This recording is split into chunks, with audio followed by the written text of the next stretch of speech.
Using your Apple CarPlay or your Android Auto is very, very simple. All you have to do is first hit the app button to your app connect, and then you're gonna take your cord, plug it into your phone like so.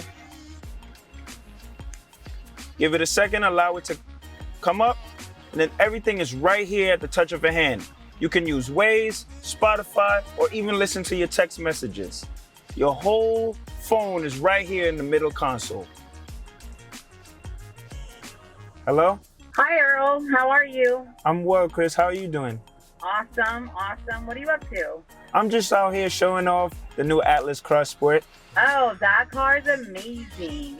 Are you telling everybody to come see it at Queensboro Volkswagen? Oh, you know I am.